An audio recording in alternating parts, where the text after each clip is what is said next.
Money is great until it disappears 3 days after a payday. Okay, a week.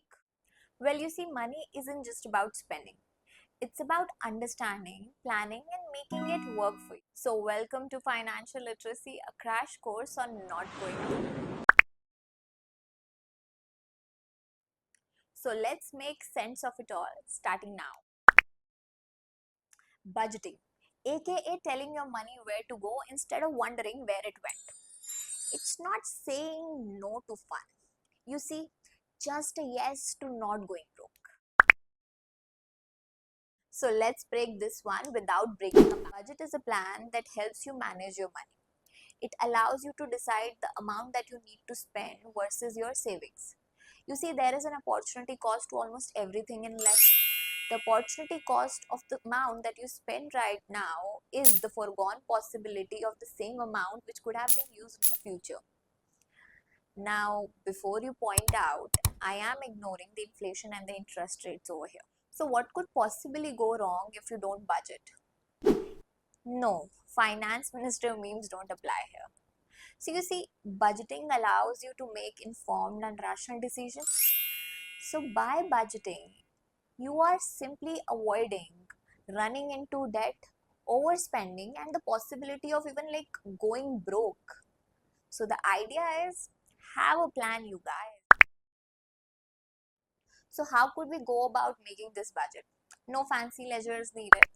You simply need to split your income into three parts. So 50% of your income could be set aside for your basic needs. The necessities like the transport, the housing rent, the electricity bill, etc.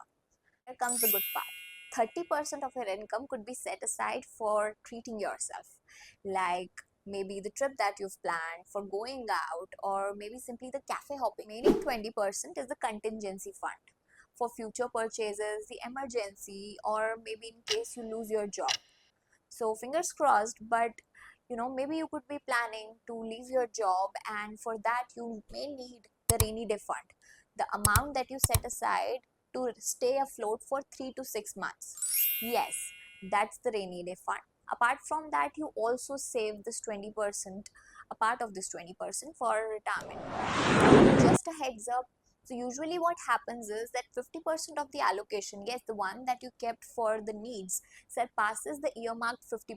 What we could do is we could simply go for economical substitutes. We could use a per unit pricing strategy to demystify these spending which are guised as the savings in offer. So one might ask, Niti, it's only making a difference of 5 to 7 rupee. Well, guys, cumulatively, you are still better. Remember, you can tweak this 5 is to 3 is to 2 ratio, and I'm talking about the last portion of it, the 20% of your income. And kudos in case you're doing it already. I've already emphasized enough upon savings. We save so that when life throws us curveballs, our wallet shouldn't be like, nope. Oh my So god. while we save, these savings could be utilized for emergencies, like the emergency fund that you have, 3 to 6 months of living expenses, your next expensive purchase like the laptop replacement, the mobile phone, the new car that you're eyeing on. Apart from that, these savings could be also used for the investments. So just save. Save for emergencies, save for fun, save for peace of mind. I think you've got this. In fact, just create a savings account. I'll take a moment to discuss credit score. Suppose I want to buy a car, rent a new apartment, or maybe get a new credit card.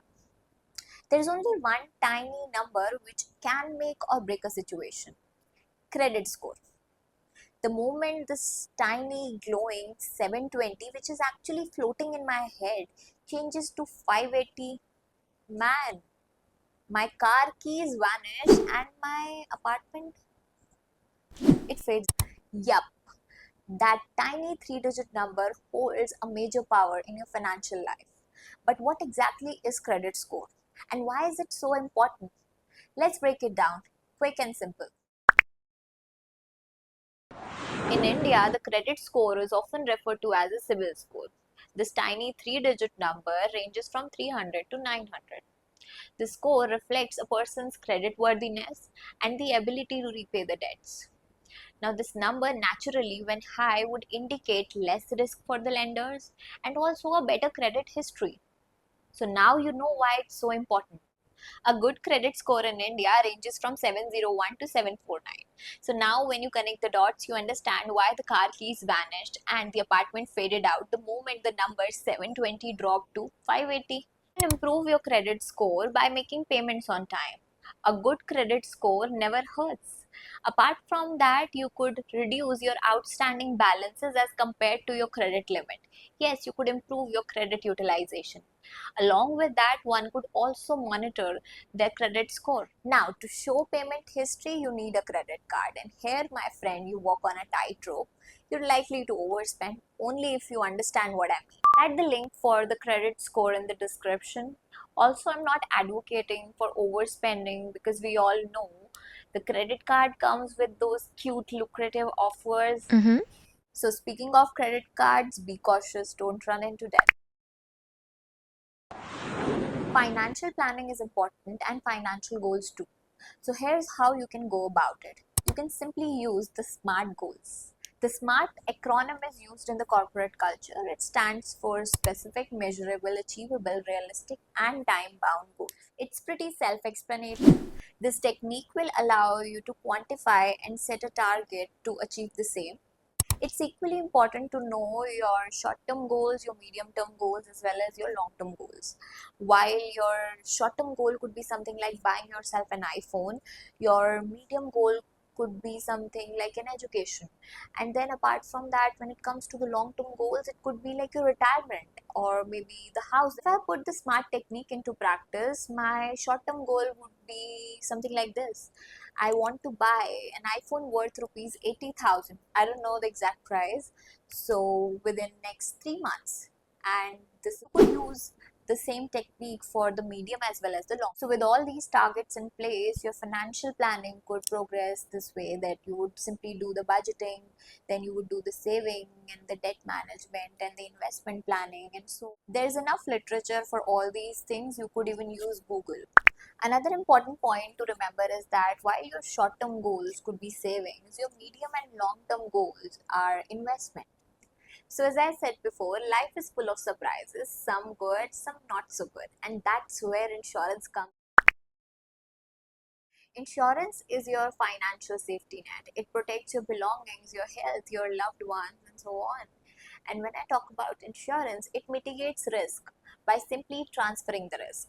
Yes, insurance does. Imagine you accidentally met with a car damage, and this clearly was an uninvited expense. So, what insurance does is it simply transfers the risk to the insurer. Now, the best part is that it doesn't burn hole in your pocket. Yay! I've spoken enough about savings, but do you know whether you're saving for that home or maybe for the retirement or just for financial freedom? Investment is the key which unlocks it all. So here are my 2 cents on the topic in line with the financial literacy. Snucking your money in the closet doesn't help. You could be saving your money by putting it into the savings account, but the growth in such a case will be very slow. In contrast, when you're investing your money, you're making it grow intentionally, right? So you are accepting higher risk for potential. Remember, there's always a trade-off between the return and the risk. So higher the risk, higher the return. Also, diversify your investment. Don't put all your eggs in the same basket. Diversify. Think you're too smart to get scammed? Think again. From slick talking con artists to digital arrest, we've seen it all. Financial fraud is everywhere and anybody can be attacked. Steps could be using strong passwords, two-factor authentication, not giving out the important details related to banks such as your bank account details or the credit card number. Apart from that, you should be cautious of the suspicious emails and calls that you receive, and you should also monitor your bank. For digital arrest, we must know what the red flags are. Apart from that, we should not be acting under pressure and care to verify the source of the suspicious calls that we are in. Alright, that's a wrap. So, financial literacy isn't about being perfect, it's about being aware, being in control, and of course, making sure that you want start small, stay consistent. Remember, your money should work for you and not stress you out. Thanks for watching. Hope you liked the video. Please don't forget to hit thumbs up and subscribe. Keeps me going. See ya. Hope you liked the video. Please don't forget to hit thumbs up and subscribe. We'll be back with more such videos.